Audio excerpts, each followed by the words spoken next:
Hello everybody and welcome back to DeyoTalks. As usual, it is myself, Mary Deyo, and I'm back here with another episode! Guys, as you can hear, I have someone in the studio with me. However, we'll get to him in a little bit. We'll get to him in a while. But yes, how's everybody doing? Hope you guys are well. Hope you're having a good day. Hope you're having a good week. Happy new month as well. By the time this comes out, it'll be the 1st of October. Happy new month and happy Nigerian Independence Day. That's what they say, isn't it? Happy Nigerian Independence Day. Yeah, happy Nigerian Independence Day to all my fellow Nigerians. Let me know what you guys are doing. Are you guys celebrating? I don't think I will be. I never do. Do you? Not really. Yeah. I think I've done DLT once. Really? Oh yes, I did that too. I saw you. That's fair. Yeah. Yes. Yeah. Let's talk about that. Let's talk about it. But yes, happy Nigerian Independence Day for all my fellow Nigerians. And hope you guys are having a lovely day, whatever you do and however you're choosing to celebrate. Alright, let's get into this episode. Let's go. Firstly, I have a big smile on my face because DeyoTalks is in a new space. DeyoTalks is in a new space. I can't even get my words out. Let's talk about it. Guys, you guys have been asking more visuals. Here we are, the visuals. I'm in a better space. I'm in a nice space. So we've got the visuals. Also, I'm on YouTube as well.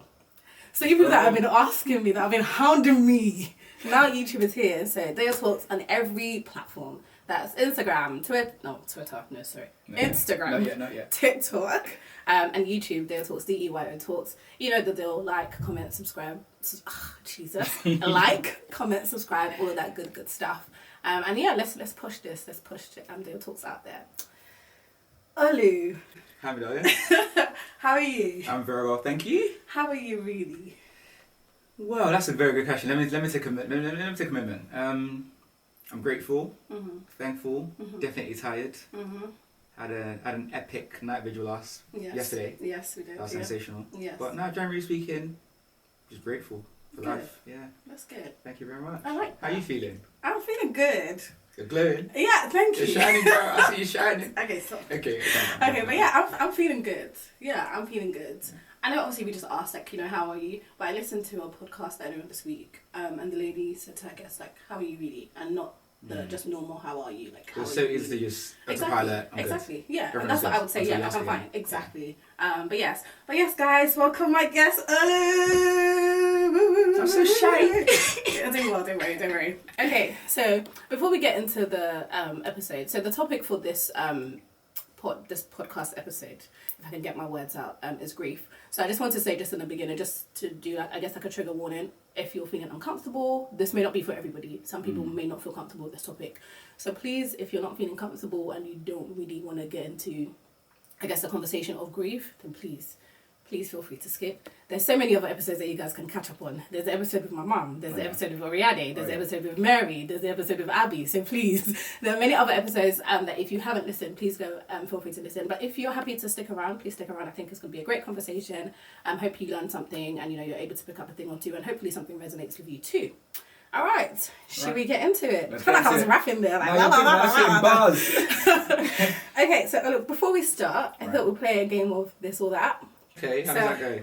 So I will ask some questions and then you choose this or that. A little bit of this. Yeah, a little bit of that. exactly. Okay. So just to kind of, cool. Ease you in. All right. Yeah? Okay, so only be able to take cold showers or have to sleep without a blanket every night.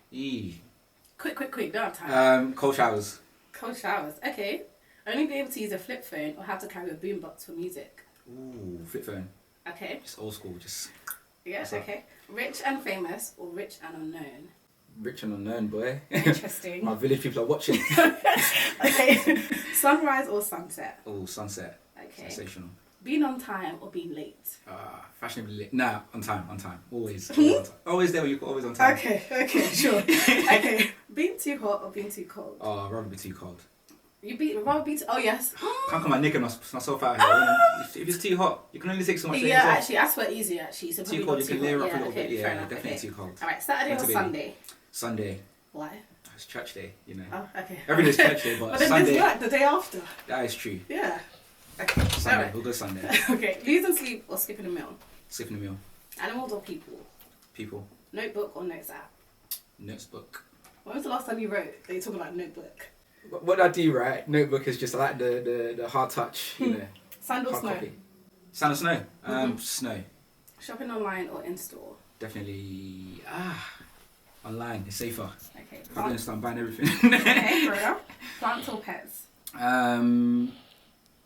Plants, easier to look after. Yeah. Typing or handwriting? Ooh, typing.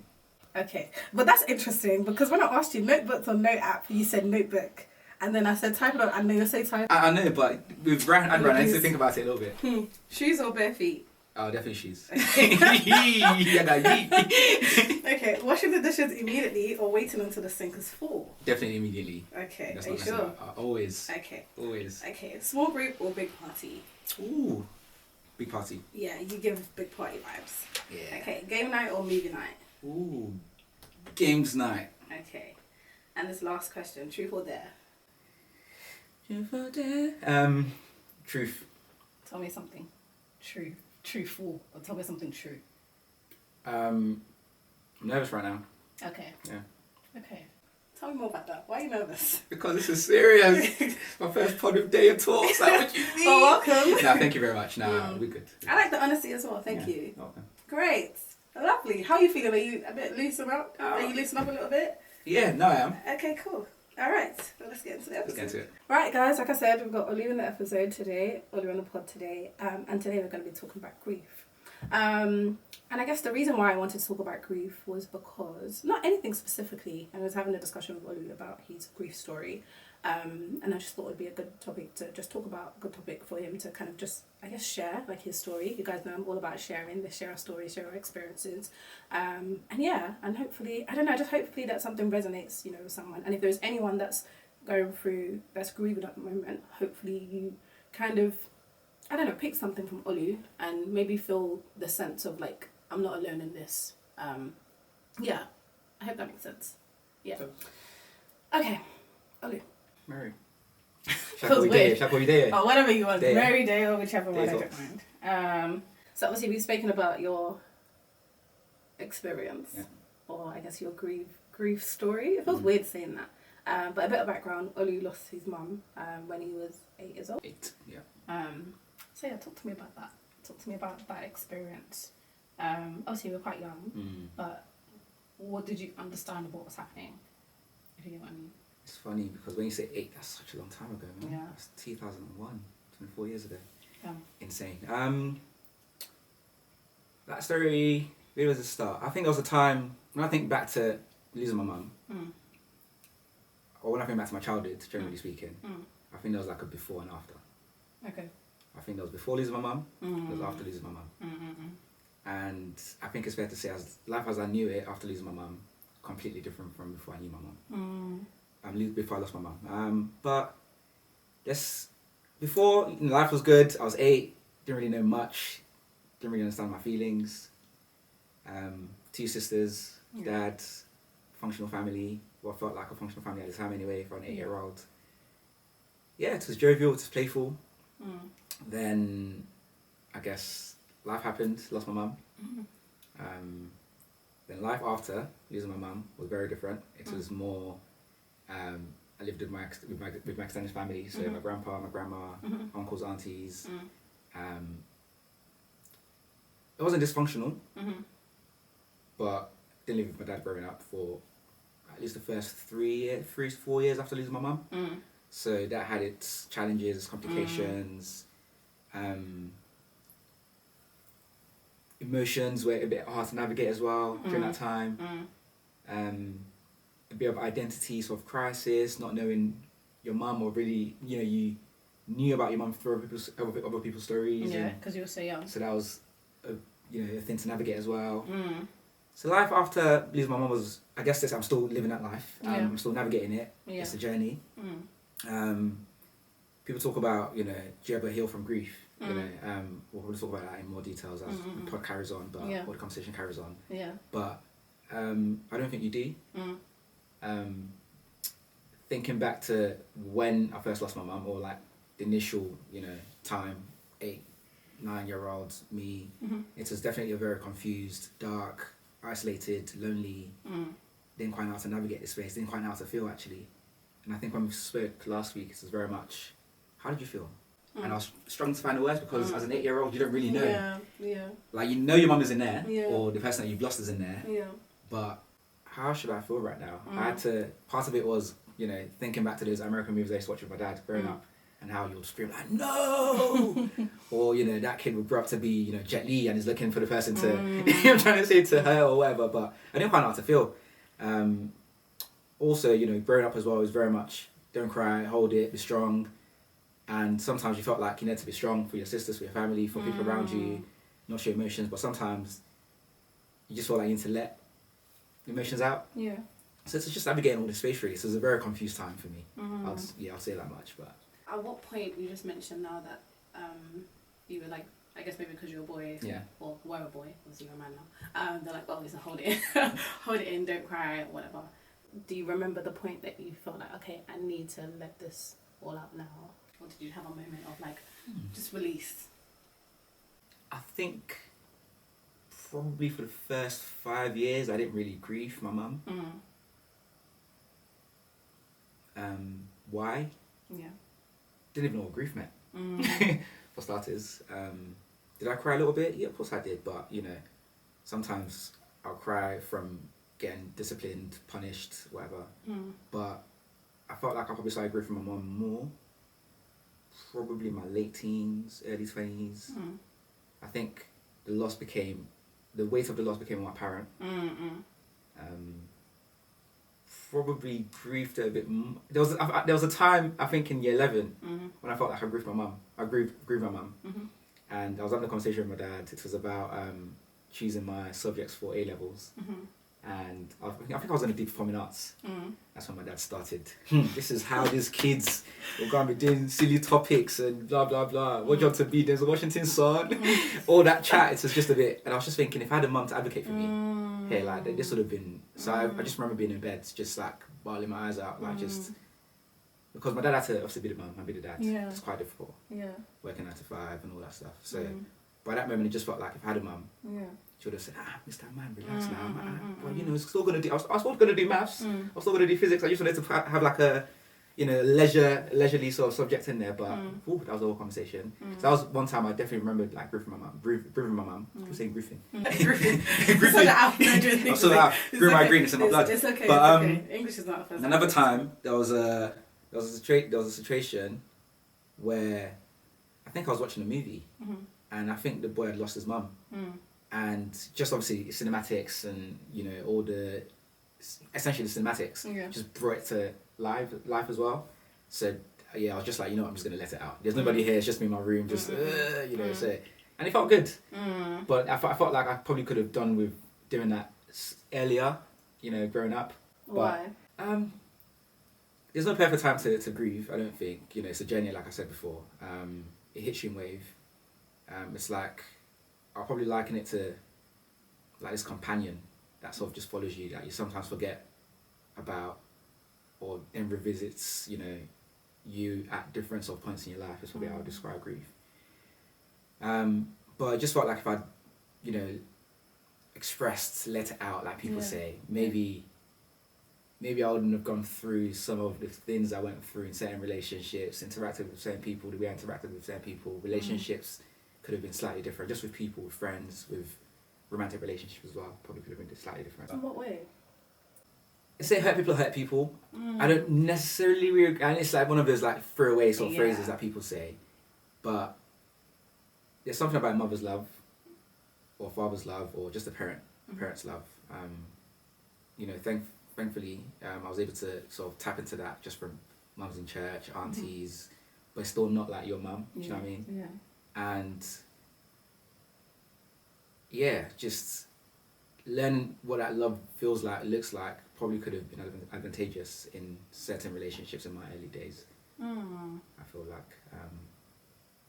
Also, you know, when people talk about mummy's boys, blah, blah, blah, blah, and part of the reason people talk about that is because they're, you know, quote unquote spoiled, you know, mummy's boy, all that stuff.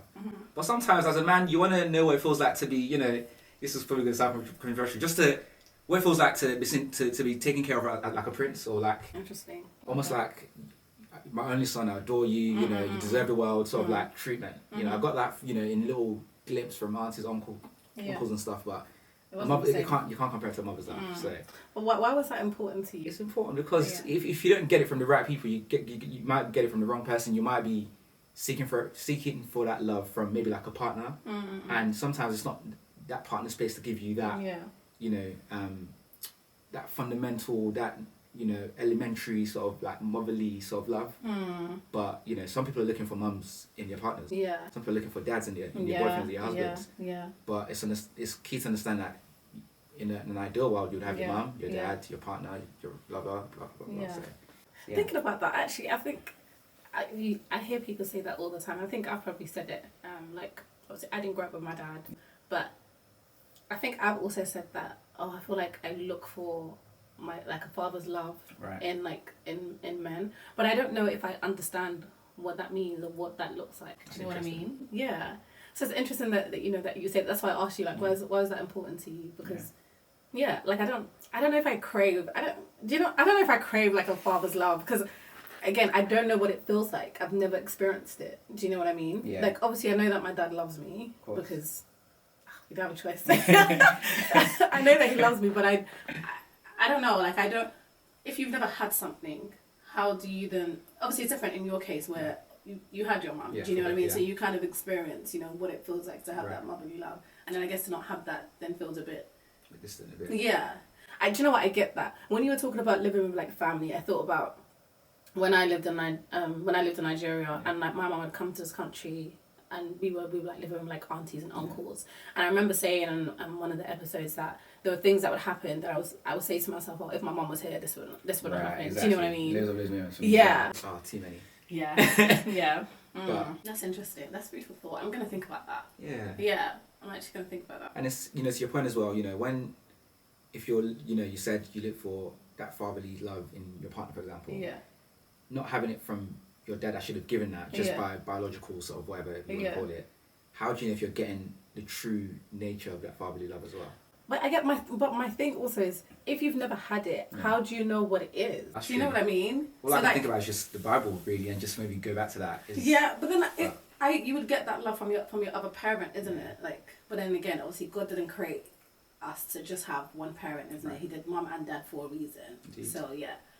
But yeah. It's an interesting one. We'll explore that one after. Yeah, we should. We should. Back to the topic. I think you kind of mentioned it, you touched on it earlier. So there's it's not a quote, but I heard it on this podcast I was listening to where they were talking about grief as well. Right. What, grief? I say grief. Grief. Yeah, please. Grieving. You get the gist anyway. She said, there's a way grief happens to you, it just never leaves. And I think you kind of mentioned that earlier. You touched on it a bit. I guess my question is, what's your thoughts on that statement? Definitely never leaves. It's that companion that just follows you around, shows up in different situations, circumstances, grows with you, changes you, molds you, comforts you. I say it comforts you actually. That's a good one. Ooh, I had to pause myself there as well. Yeah, like, wait a minute. Yeah. I think it will bring out. I think it depends on how your personality trait is as well. Okay. And you know how you have certain innate traits. Some people are just extroverted in their nature, introverted in their nature. Then maybe as life goes on, they come out of your shell a little bit. I feel like grief would exacerbate, or essentially whatever your personality sort of trait is, I feel like grief can play into that a little bit, or take away from your personality a little bit. How is it added to your personality? I think it's definitely taken a little bit away. Okay. I think growing up, it definitely took away from my personality. I was a bit more bubbly, a bit more social, a bit more probably a bit more vocal. Okay. But when it happened, I went into my shell. The confusion, didn't quite know how to express myself. Probably didn't quite have the vocab as well. I didn't feel like people could relate. So it was just, and you get people that sometimes when people are grieving, like, just give them space as well. Not to say I didn't get that. But people just felt like they needed to say something. Yeah. And sometimes that's not all you need. Yeah. And in those moments, if I was watching those movies that I used to watch, you're meant to lash out, is how people tend to play in movies sometimes.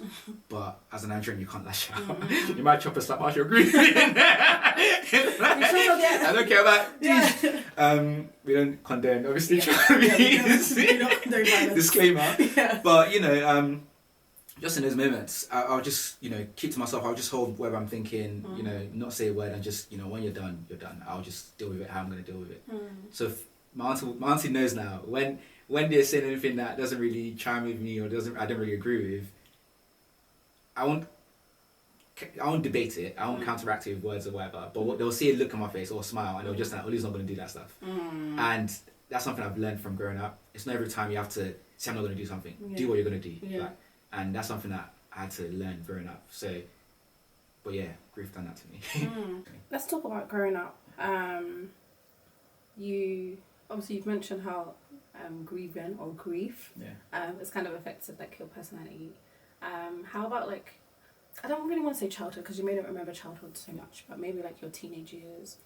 Do you feel, or how do you think it maybe shaped your teenage years? Like, do you feel like, specifically as a teenager, like, did you ever feel like, my life would be different? Yeah, obviously your life would be different if your mum was here. Or are there any like areas that you feel like, if my mum was here, this would have been completely different?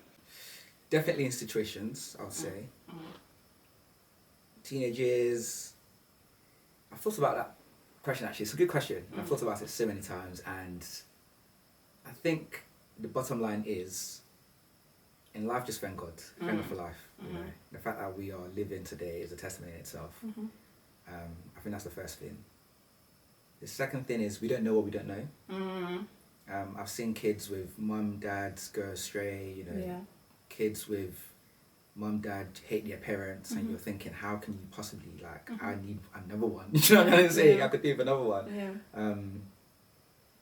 I've just seen how people with parents as well just become, and obviously there's good examples, but I'll focus on the bad examples for now. Then obviously get my point out. Can't look after themselves because they've got mum and dad to rely on. They can't cook for themselves. They can't survive because they've got mum and dad's bank or whatever. I haven't had that luxury. And a lot of people can relate to that, I'm sure. I've had to learn how to fend for myself, how to cook for myself, how to look after my sister, how to do my sister's hair just growing up because my mum wasn't there to do it.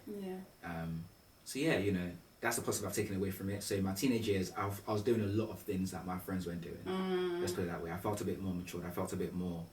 I felt like grew up fast. I felt like I was definitely a few years ahead of myself. And just the amount of skills or just life skills I think I've learned. The ability to be patient, be tolerant.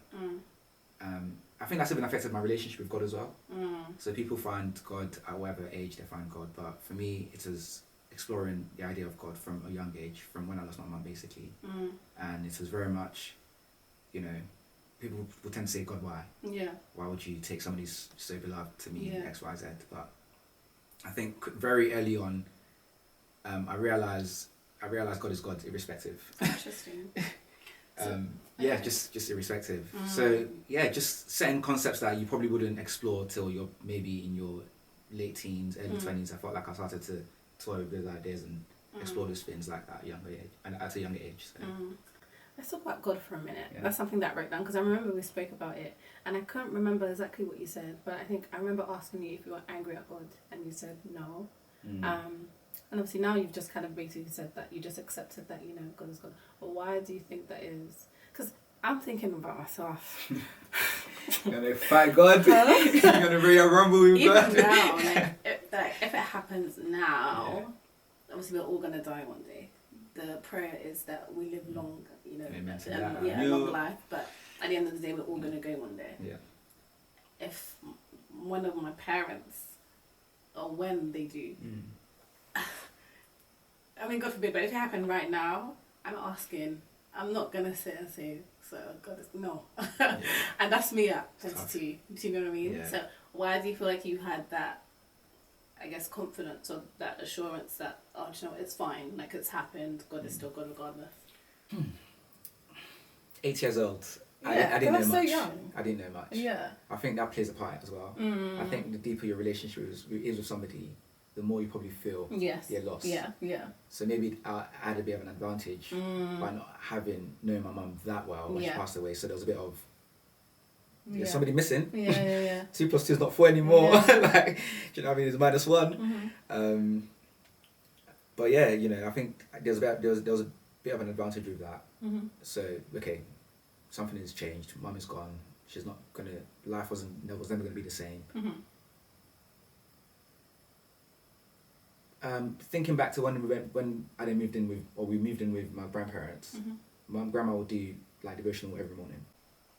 The reason I knew I wasn't angry with God was because I never felt like at any point I don't want to do devotional. Mm-hmm. I never felt like, but why would God do that? You know, Mm-hmm. I never felt rebellious. Mm-hmm.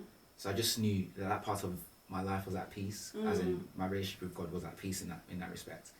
However, the question I would be asking was, what do you want me to learn from this moment, God? Like, what is it you want me to take away from this? You know, how is this going to shape my life or take away from my life, or what lesson am I meant to learn from this? Was probably the question I started like to explore in my teenage years. Mm-hmm. But I think at 8, it was just, okay, somebody's gone.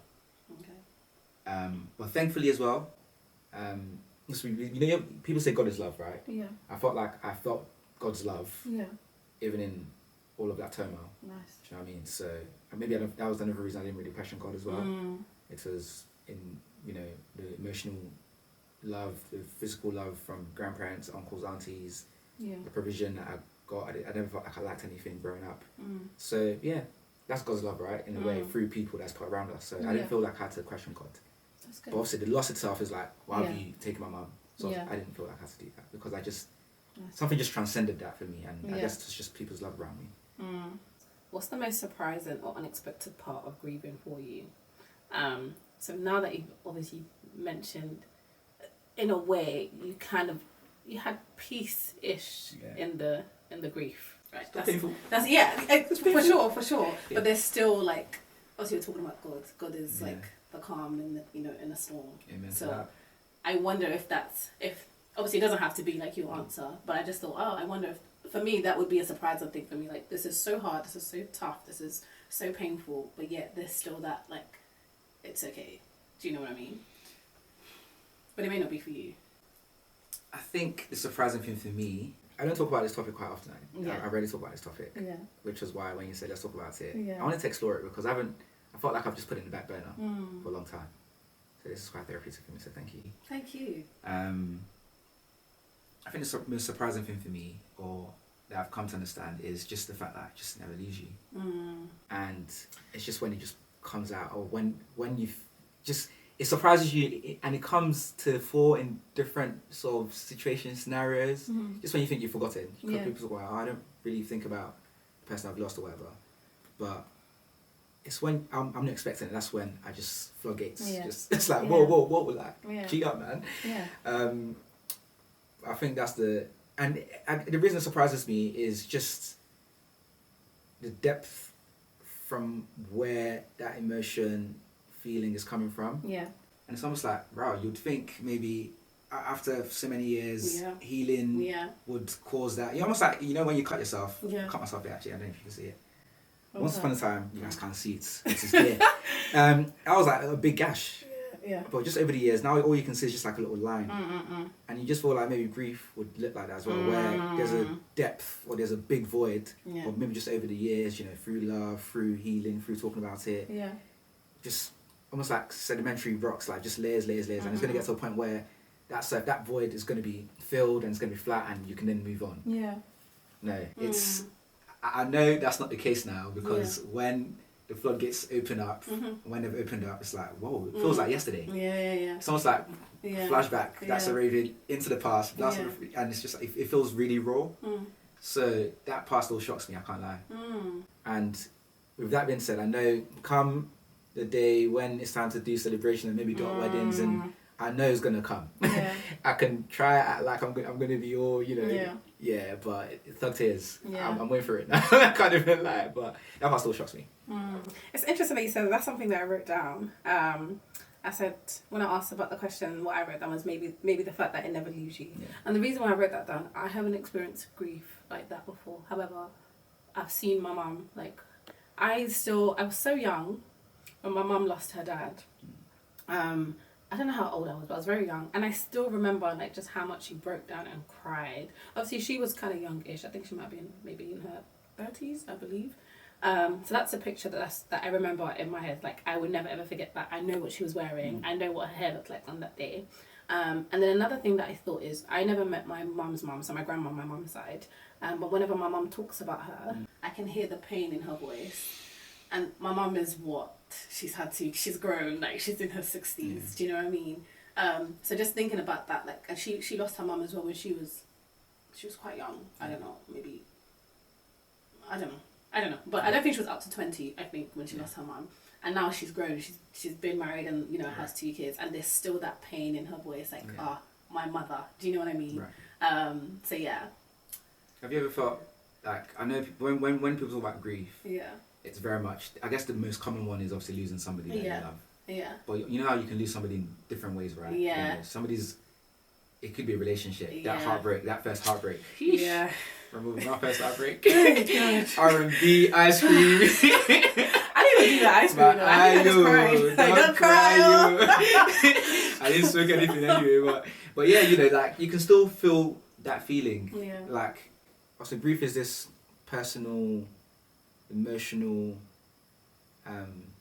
sort of response to loss, I guess, is what it is, isn't it? Yeah. So for some people it could be their dreams, like just waking up one day in your big 30s, 40s and like, rah, like, what have I done with my life? Yeah. And that's painful. That's devastating. Yeah. That's probably even worse than losing somebody, in my opinion. Yeah. Because living a life not filled without purpose, living a life of regrets, like, it's tough. it probably feels low-key the same way, maybe. Yeah.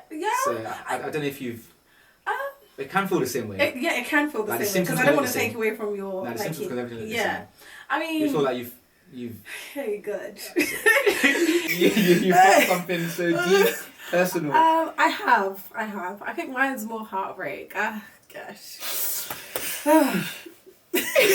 Moments of silence. Sorry. Yeah, mine's heartbreak. Yeah, that was painful. I think also experiencing heartbreak at a later stage in life. Most people experience it when you're like, I don't know, secondary school. Yeah, teenage, whatever. But experiencing it as an adult. It's so different. It is what. That's what I can say. It is what. That is painful. That is So, that would. Would you say you've recovered? No. But that's because it takes me a long time.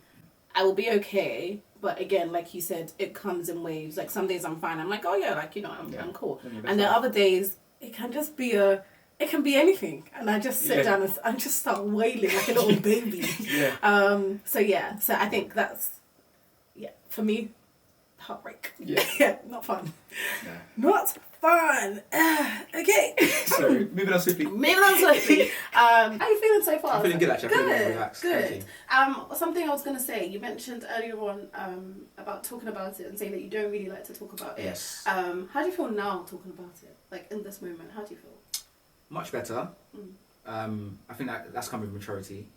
That's come with sitting with myself, 4 walls, and just unpicking my thoughts and just coming to a place of peace about it. Nice. So I'm able to then talk about it because I'm at a place of peace about it. So yeah. That's good. So yeah, I feel good. That's good.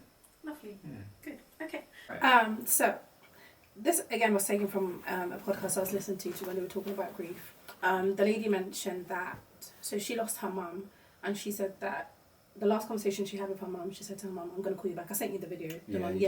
And she talked about how now when she calls people and they don't pick up, she gets anxious, like, you know, what's going on, just because she didn't get to call her mum back to have that conversation. So I wonder if for you, if there's any sort of, how do I phrase it, how your experience in grief has impacted the way you show up for people. If there's anything that post-traumatic responses from grief. Yeah, do you show up differently? Do you maybe care differently? Do you maybe love differently? Because it's like you're probably thinking, oh, we're only here for limited time, because obviously we experienced that.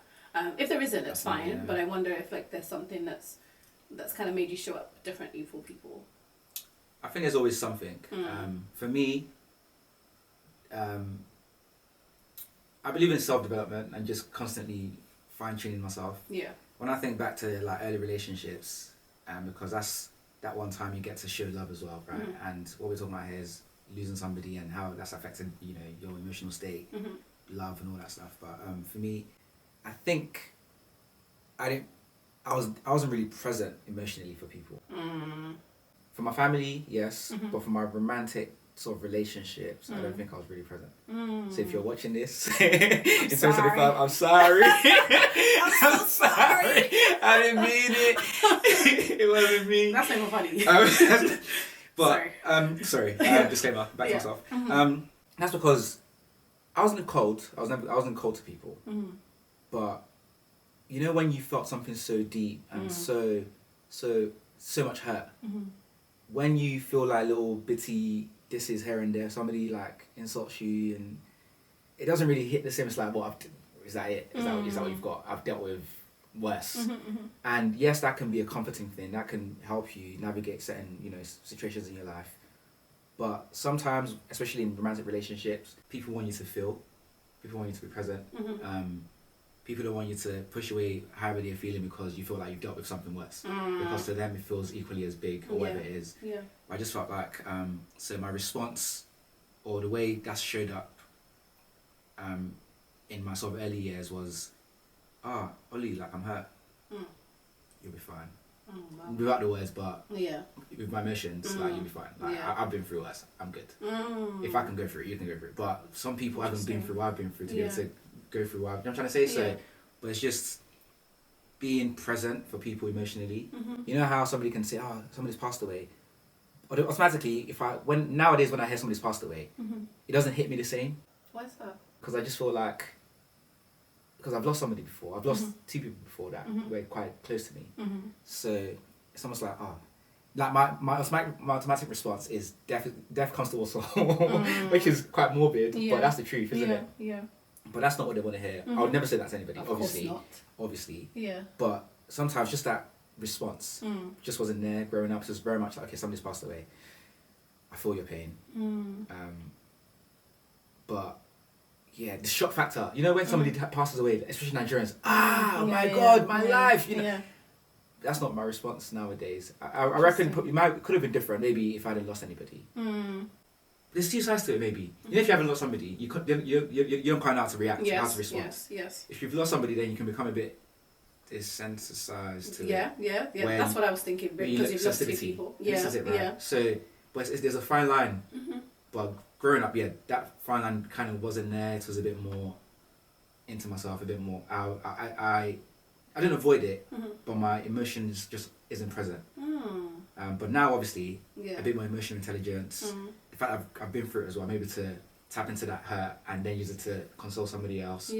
But I've had to grow into that person. I'd love to talk on that a little bit more actually, but we don't have time today. But another time, definitely. I think that would be really good. I kind of want to touch on that a bit, but we don't have time. This is my last question to you. When we spoke on the phone and we were talking about this whole topic, I think the last question I asked you was, if your mum was here today, what do you think she'd think of the man that you've become, right? And obviously you gave me an answer, but then I thought, if your mum was here today, what would you want to say to her? Wow, Mary Curveball. What would I want to say to her? I would want to say, thank you for the lasting legacy you've left. It was only 8 years. I got to experience you, touch you, speak to you, feel you, but just thank you for that lasting legacy, because obviously, it goes way deeper than the physical. It's in the DNA, it's in my heart, it's in who I am today. So just thank you for everything. I love that.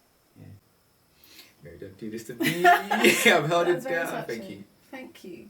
Thank you for sharing. Thank you for having me as well. Appreciate you. Okay. Thank you so much. How are you feeling?